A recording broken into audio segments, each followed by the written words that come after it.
Dodgers and Braves coming soon. Atlanta takes game one behind Max Fried and then 3 shutout from the bullpen.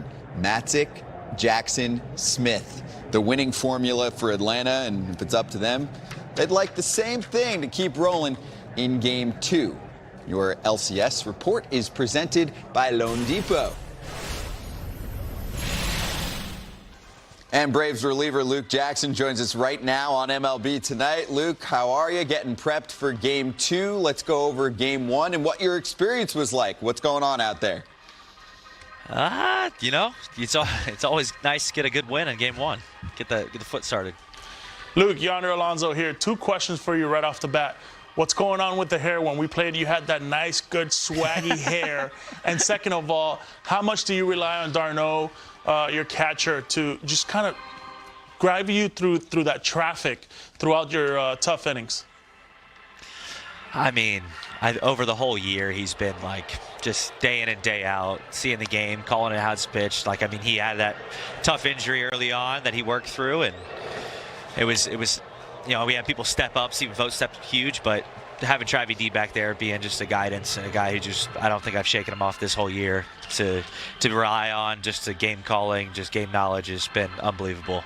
And then the hair ended up finding out it had no outs in it, so we switched it up. So, Luke, take me through the bullpen. It was a little bit kind of iffy there for a period of time, but I think that proverbial you boys have stepped up towards the end of the season through now has certainly taken shape. Yeah, we had a good stretch there where, as you know, some days were catch a lot of heat. You're like the offensive line, days don't go right. I think it falls on you. In close games, it falls a little behind, and people kind of wear you out. But through thick and thin, the boys have just kind of stayed true. And there's been, a plethora of guys who've come up and down and helped out. But we call ourselves the night shift, and we just kind of go out there when game's on the line, just kind of trust what we got. Our defense has been, I think, the most unbelievable defense all year, and it's nice when you get a ground ball pitcher and you go out there, and I got Dansby, Ozzie, Freddie, and Riles behind me making plays all day. You mentioned the defense, and I think it's important to note that those 4 infielders behind you guys play every single day. Does that actually bleed into the bullpen? Because I don't hear that so-and-so's not available or so-and-so's not available out of that bullpen. Do you guys kind of feed off of what you see out of those 4 position players? I mean, most of those guys in their own fashion are pretty quiet, but one of those people say you lead by example, and they carry the biggest, I would say, just role model to the younger guys and to everyone else on that team that day in and day out they show up. We just call it posting. You just got to post that day, and all us in the bullpen, if they could play 160 games a year, we can go out there and pitch. Look, Rick Kranitz, the pitching coach for the Braves, I know he's got a million kind of characteristics and ways he goes about his business. Obviously, we all know that. We played with him. Obviously, you're playing with him now. How much has he been helpful for you, not only throughout the regular season, but even now during the postseason? I know you're facing guys multiple times throughout the series. I feel like he's seen it all or coached every single person in the big leagues by now, so he's got a little insight or a tip or something he's never not seen before. So that's always nice having someone who's been experienced and just seen almost everything in baseball.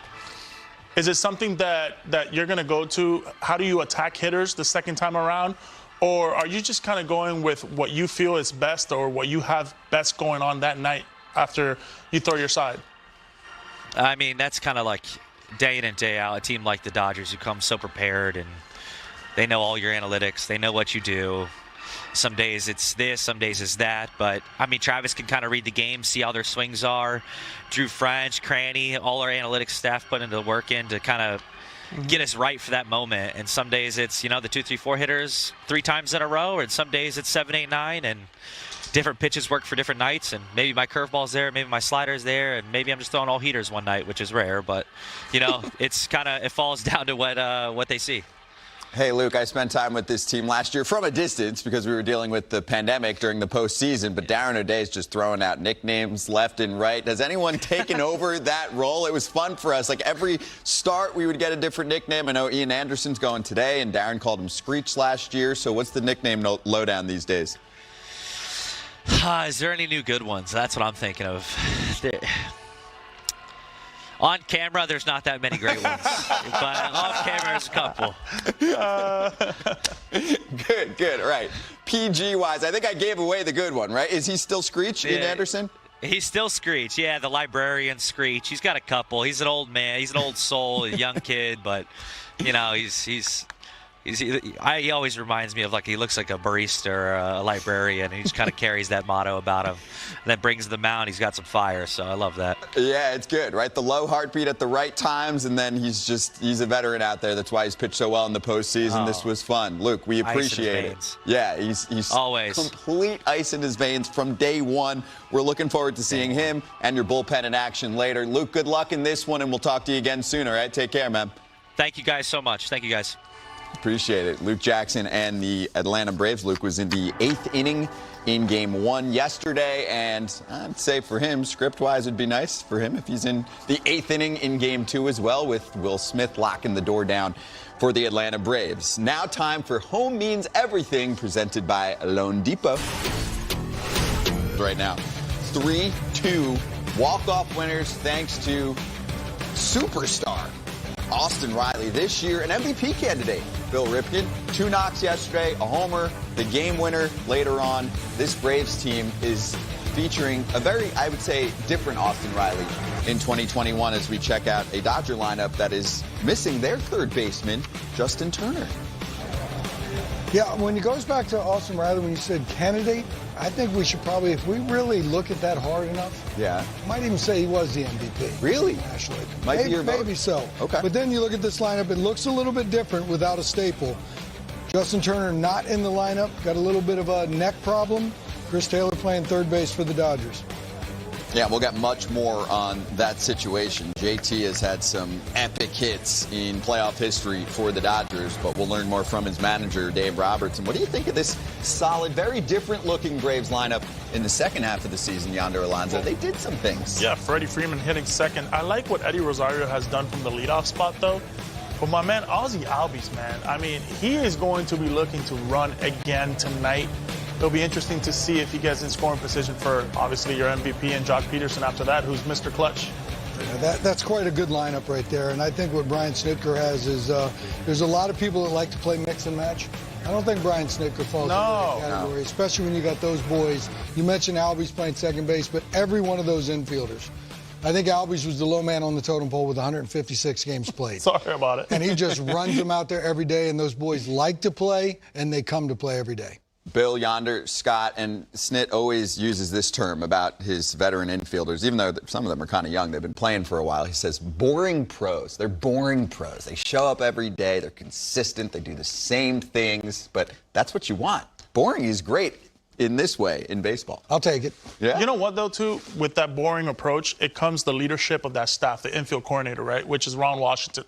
And you talk to him and you see him, and he's kind of the same guy every day. Right, they do the same routine. The hitting coach does the same thing with them. The fielding coordinator does the same thing with them, like Ron Washington. Ron Washington, I think, you know, you talk up so much about the Braves, but he's one of those guys that, without him, he's kind of that battery pack for that infield. You know, he's kind of that psychologist, that friend, that dad, that coach that you need that kind of keeps it real with you throughout the year, but at the same time, you kind of lean on him when things are struggling. And he can give you that ultimate decision on how to go about your day every single day. I'll date myself a little bit, but I've known Wash for 34 years. And I think the way you described him, the power pack or the battery pack for that infield crew, it's real. Yeah. And when you're around Ronnie Washington, it's an infectious attitude. But all the boys, when you ask them, those 4 infielders, when they're doing the drills every single day, that's why we come here. We come here to work. We didn't come here to come in and say, okay, we're going to put a check in the box that we're playing. Yeah. No, we're working to go out there and be good today. And the best thing, too, you'll do your work with Ron at 2 o'clock. You're done with your work, and then you hang out. And you watch the other guys come in. And then that guy's done, and he'll hang out. It becomes kind of that little crew of infielders. We're always together the whole time. I mean, it's a lot of fun. They all do their things together, and then they go to the cage together. It's just a really good philosophy they got going on there. He's developed a culture. You see it. Absolutely. You go to a Braves game, go early, watch them, and you see it's the same routine going every single day. Now, for the Dodgers infield, there's no Justin Turner in the lineup today. Dave Roberts, why is that? Yesterday during batting practice, he had a stinger, the right side of his neck. And we tried to treat it. We did treat it. And he felt that he wanted to give it a go and try to play through it. And got through the game. Woke up feeling very similar. And I think we have other options also. So I think today it's more of save him for a big spot to pinch hit. And we'll have an off day tomorrow. And my expectation is he'll be back in lineup for Game 3. Let's be real. This is weird for me, at least. I mean, I've been here for 10 years, and I just feel like every year it's the Dodgers in the playoffs with Turner in the lineup, and this is actually their first game without him in the lineup in the playoffs since 2014 NLDS Game 4. Now, you see the end of the regular season, he was sizzling, and he had the huge homer in the wild card game, but actually, for the most part, Bill, since then, he's been slumping, and now apparently